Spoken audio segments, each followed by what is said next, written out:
One of the things I do with my students, they know the Christmas story, the wise men, and you get the shepherds, have them read Matthew, and just make a list of what happens in Matthew, this.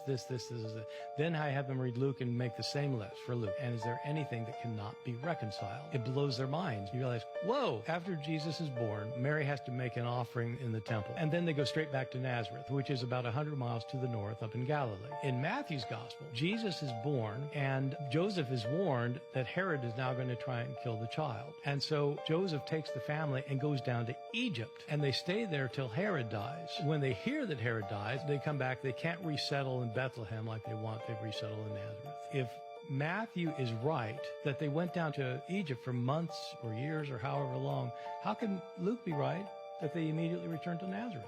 And what is the answer to that question from I the don't perspective know. of a Christian? I don't know. I mean, you have to make something up. In this video, New Testament scholar Bart Ehrman offers Alex O'Connor an example of what he believes to be an irreconcilable contradiction in the Christmas accounts. Now, before we look at the specific supposed contradiction, let me make a general observation. Many alleged Bible contradictions arise from applying unnecessary assumptions or false expectations to the Bible. In many cases, the alleged contradiction stems from the reader misunderstanding or even misrepresenting the author's original intent.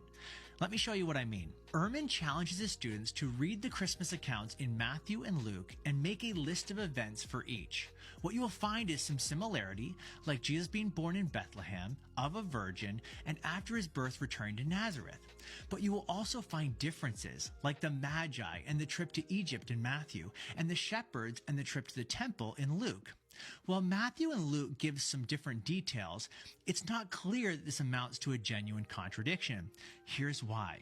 For this to be a genuine contradiction, the reader must assume two things. First, they assume that silence about an event is denial of an event.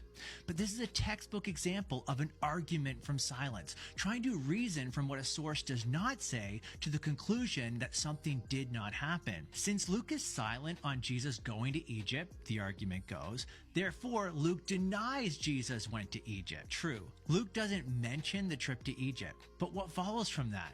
The answer's simple. Nothing. Luke's silence is not a denial. Now I know what you're thinking, but Tim, Luke says when they had performed everything according to the law of the Lord, they returned into Galilee to their own town of Nazareth. There it is.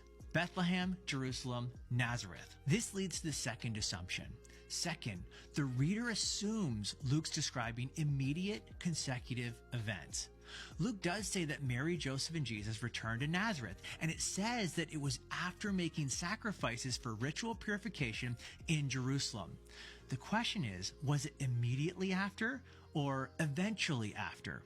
Well, Matthew seems to hint that Mary, Joseph, and Jesus had a longer stay in Bethlehem, possibly even 2 years. This might explain why Herod ordered the killing of all the male children in Bethlehem 2 years and under. So can these two accounts be reconciled? Yeah, and I don't think it's terribly hard to see how. Mary and Joseph travel to Bethlehem. Jesus is born and the shepherds visit. 40 days after Jesus' birth, they go to the temple in Jerusalem to fulfill the law. Then they return to their home in Bethlehem. They meet the Magi. Then, after being warned in a dream about Herod's plot, Mary, Joseph, and Jesus flee to Egypt to escape. Finally, when Herod is dead, they begin to travel back to Judea, to Bethlehem. But after being warned in another dream, they go to Nazareth instead. This series of events is totally consistent with both accounts.